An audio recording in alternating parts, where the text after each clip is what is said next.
came in a bit ago. I don't know if it was one of the first, but it didn't take too long after they came out. So I put sort of a presentation together, sort of presentation as you'll see, just sort of on spec in case anyone asked me about it. Basically, the project was put together in Great Britain in order to, I guess in Cambridge, to help people over there and throughout the world teach people, teach students. I think they have in mind probably middle school, high school kids. Apparently, it's a problem finding the budget there to buy computers to use to teach programming. I don't know how it is in Michigan.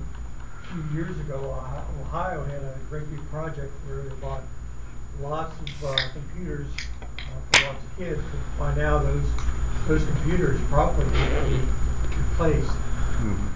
I don't know if they find this handy. I don't know here in Michigan whether the state has been busy in supplying computers in classrooms or if it's a problem.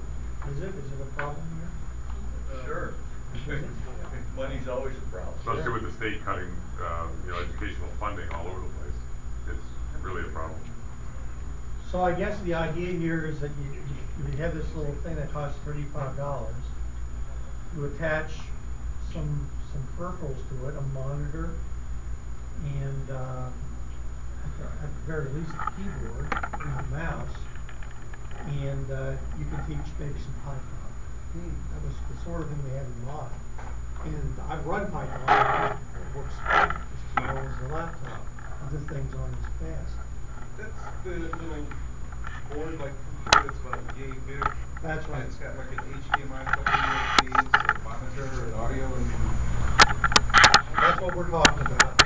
I'll mention those in a little bit more detail than it has on it. And I didn't bring mine along, but I'll show you a picture. Right. Okay. It'll have to do. That'll work. So, I guess what a lot of kids now are learning is PowerPoint and Word. I don't think it's terribly useful, and but I guess it's pretty popular. I mean that it's useful for writing papers and so forth. But I think that teaching interested kids things about programming is also a useful thing to do, and I think that it's not done. Now, in our school district, we just have one guy who's teaching math and basic, and this was only about 8 years ago, all in the same classroom at the same time. I mean, it's crazy. So you were asking about what was on the equipment. It costs $35 for the bigger of the two. The smaller one's $25. So the expensive one's $35, and you get it from Ally or Newark here in the States. Available throughout the world through their partnerships. But basically, now you can order it from the States. I got mine through the export arm directly from England, and so mine was more expensive by the time we added transaction fees and shipping. And it was about $60, $65 on the other hand, I got it. So I guess it has an HDMI port, which seems to me to be sort of overkill for a device this size. 2 USB ports. I'm thinking 256 megabytes, so it's not. It doesn't have a lot of memory capacity, and it's also got wired Ethernet. Like I said, the 2 USB ports good enough for a keyboard and a mouse, but if you want to put an external disk on here, you might want to do that. Then you would also need a powered hub, USB hub, in order to tie everything together.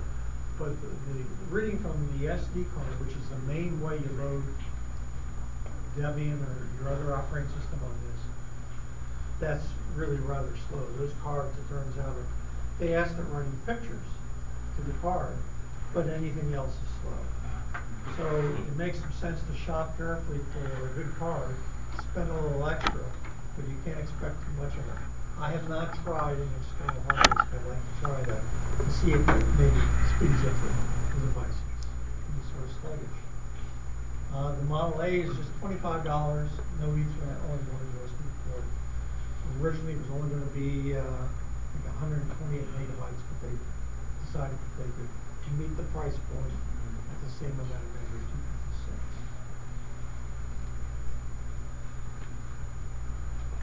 Now, because it's an ARM v6 device,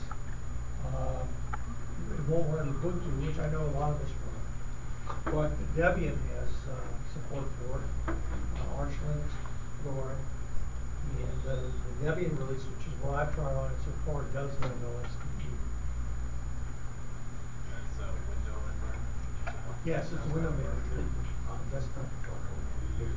It's a very Lightweight. It's lightweight, so it's more suitable for a device with this. The V6, the newer Ubuntu supports, I think V7 and beyond that. So the idea here is it's an older technology and therefore it's cheaper to be used on something with this price point. So the way you use this device is you download the compressed image, you uncompress it, and then you use DD to write it to an SD card that you plugged into your computer. That gets the basic software on it, and then you use something like GPart editor to move some things around, increase the size of partitions and so forth. I see that the 8 gigabyte cards are at $6 now at Staples. So probably, it doesn't make any sense to stick a 2 gigabyte SD card on. And the thing you're going to want to store more software on than the 2 gigabytes is going to hold. They also put I think a swap partition on there, right? I guess you need swap. Is that a regular device SD card with this or little a memory. micro SD card? Pardon me? Does it use a micro SD card or a regular SD card? Regular SD card. So is there, Believe it or not, even though the card's that small, you can. I believe you can use a micro with the adapter, but it takes very the socket is a standard size. so is there a size to limit in terms of how big a SD you can put? You put 16 gig in there, or? I don't know. I know 8 works. That's all I use. I believe it will go 16, but I'm not sure what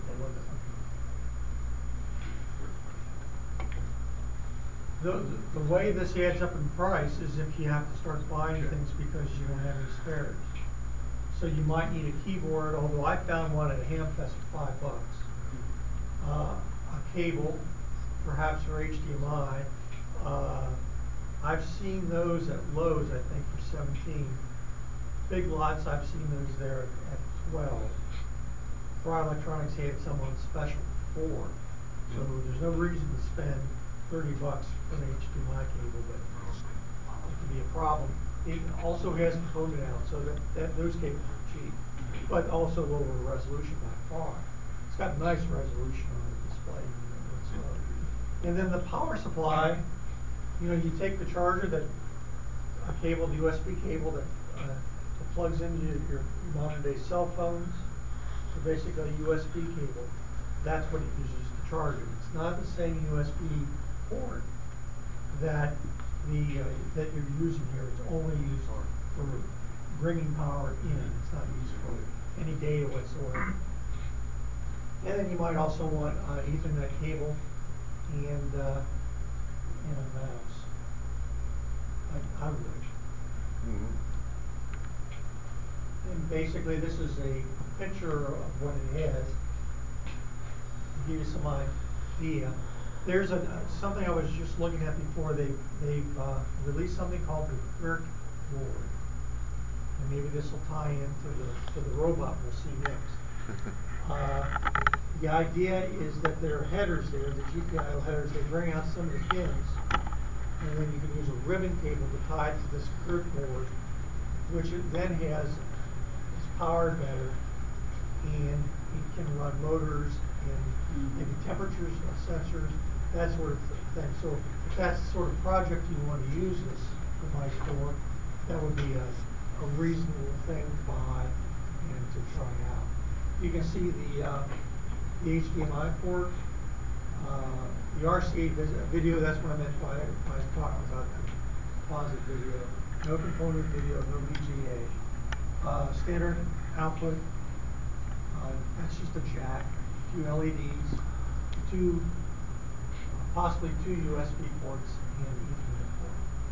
And you can see on the bottom the power, the bottom, and then the SD card subsidies to the very bottom. Does that use your standard computer powered cord, or it's hard It's to tell? using a micro USB cable that plugs into like a wall wart that you use to charge a cell phone.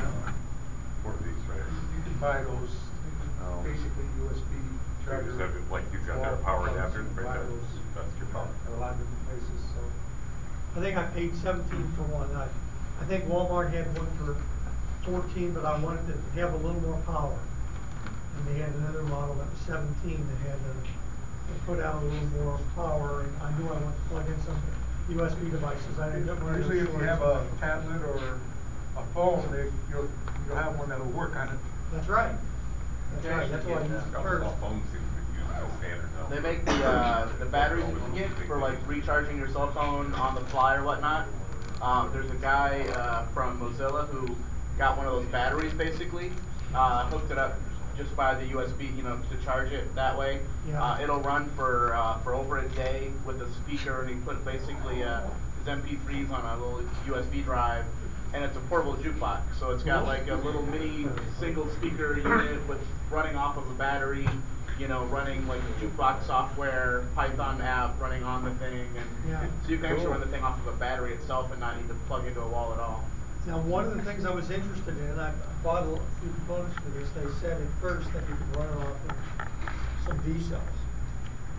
I figured off D cells it would probably last all day.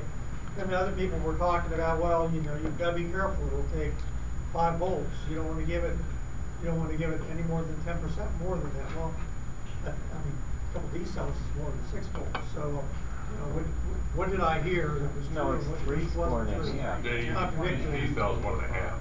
Yeah. Yeah, so Right, if but 4 four would be yeah, it would be 6. So with and 4.5 wouldn't be enough. So I don't know what the truth is, and since I got the thing and I don't want to destroy it right away.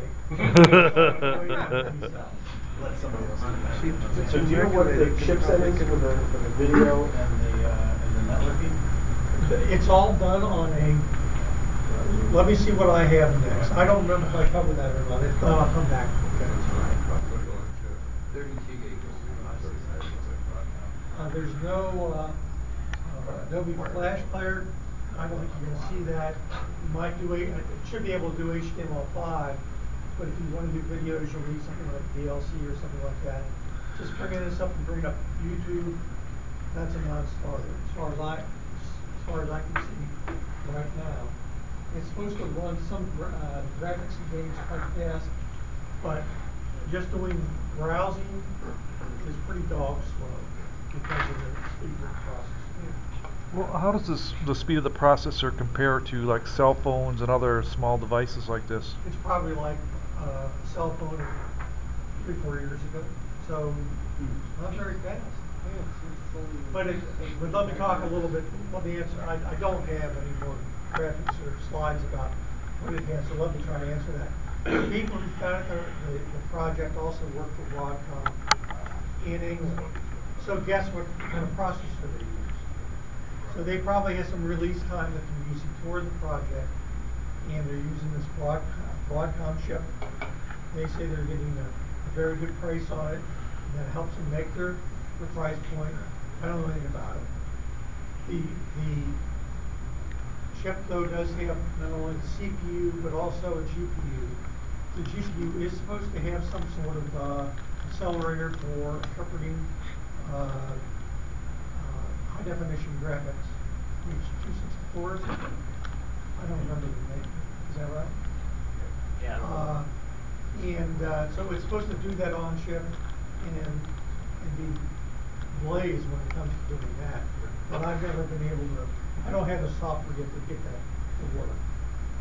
I'll be looking for that sometime next time I play with it. Access Speed support, that up. the next driving report for XMS? You're on LXDE, so it's driving. I guess it's using frame buffer maybe for X. It does display, it has a large pixel range on a high definition TV. It's a beautiful display, but you click on the browser and then you wait 30 seconds and then it moves into the browser. You click on another page and maybe it only takes 5 or 10 seconds to go to the next page. So it's so far not putting an external hard disk on it. It's not a desktop replacement. It's sure not. And the other thing though is that when it boots, the GPU boots up the processor rather than the other way around, which is sort of interesting. But all that's proprietary, and the GPU is proprietary, and it runs proprietary drivers. So if you're one of these people that doesn't want to have anything to do with anything proprietary, this isn't the project for you. There are other ones out there that definitely do. This is and that's a picture. So, What are the? and so you can see sort of the pieces and parts with the I/O pins, and you can see those 3D here. They show up a little better. That's about the size of a cigarette pack, is that? Yeah, about so much. Yeah. What's the two connectors with all the pins sticking out? Those are the GPIO pins. Those are pins that tie in directly to the processor. And then you can tie those with a ribbon cable over to the dirt board I was talking about before. Control You motors want and to stuff. control sensors or motors, that sort of thing. Are The people yellow selling thing is cases? the positive I/O. The black thing is the audio. You've got your stack of 2 USB ports. The other larger silver connector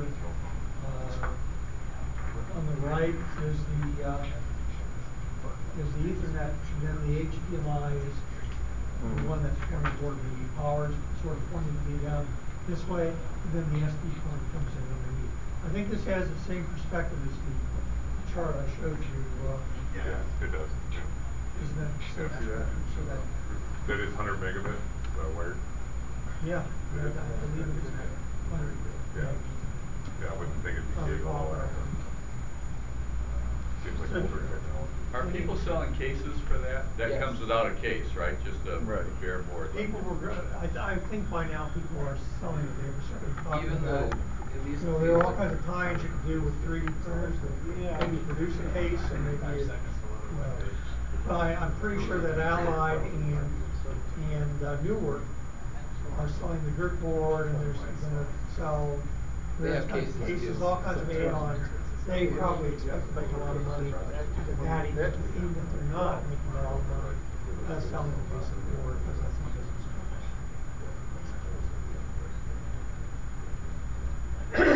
So when, you don't really know what they were thinking when they dreamed this thing up, but was it intended to be running Linux? Oh, yeah. They weren't gonna run like Windows CE. Windows Phone. No. In the frequently asked questions, it asks Was if, it open? it'll run Windows 8, and they say not unless Microsoft, like, makes it happen. Right, Yeah. There's No, an it's a Android Linux. but the intention was, as a learning tool, to An Android put port Linux on coming there from and harness the power. Exactly. Would that run LGSP? I think it would. I would think that would be a big use for it. No, I think it'd be great use for it, yeah, in that case. But remember now when we had the presentation a few months ago, I mean, when I was buying some of this, what he told us, sort of ahead, you don't wanna skip, if you're gonna do that and put it in a classroom, you don't wanna skip on the monitor, and you don't wanna skip on the keyboard. And so the processor speed is, the processor cost isn't necessarily, at least with a device like this, isn't a big part of the system price. By the time you buy the nice keyboard, a reasonable mouse, and a nice monitor, so people aren't cussing at you. You still said, you've spent some coin. Any idea if the networking chip has PXE built in? You could boot over the network? I don't know. You wouldn't have to. You could actually put the OS on the SD card. But, it might be the better way to go. If it had PXE, network boot the thing, and then not even have to worry about it. And in the classroom, you need some sort of Ethernet hub. Yeah, you would. So on and so forth, or you'd have to use Wi-Fi, Yeah. dongle off the USB, and then you get power to the USB hub, getting power to the various workstations. SD cards in it, both memory and wireless in them? I think that's good. I thought it had both. Yeah, There are, but I don't think they ever really got standardized or something. No, but I had a Palm, Yeah. I think that they kind of were there and T5 fell or something off, with fell a off wireless favor. SD card. Yeah. You plug the card in, you got wireless. Yeah, does the graphics support full HD? Yes. 1080p? Yeah. Yeah, reading the FAQ now, Jim, and it also does say that it has a 130 Ethernet card in it, and it does not support DXE. Okay. You say it does not. Does not. So you can't network boot it, but you can still Boot it off still the boot off the SD. SD, right? The intention is you're gonna plug it in, turn it on, and leave it on. The graphics are free, but the level of the software I have, I just have straight Debian. Or that's the downloaded it. It had no support for the GPU. So therefore, you know, I'm not getting any 80 frames per second. Yeah. But maybe that somebody Well, it does says know 30, that out there. 1080p, People have 30. talked about putting together a media center on it. And so, but if you're gonna do that, you really need to use that GPU. Because you're not gonna be able to do anything, in terms of, codecs in this process. Yeah, it's probably not like an MPEG-4 decoder or anything like that. No, sir. I've tried it, in fact, and I wonder. it showed me another, it was about 0.1 frames per second. 0.1 frames per second. I would guess that, yeah, you see Yeah. the little slide. probably good. I like watching a slideshow. You run Impress.js on it. I don't think so. It does. Okay, any other? That's very cool. Thank you very much. Great, thank you.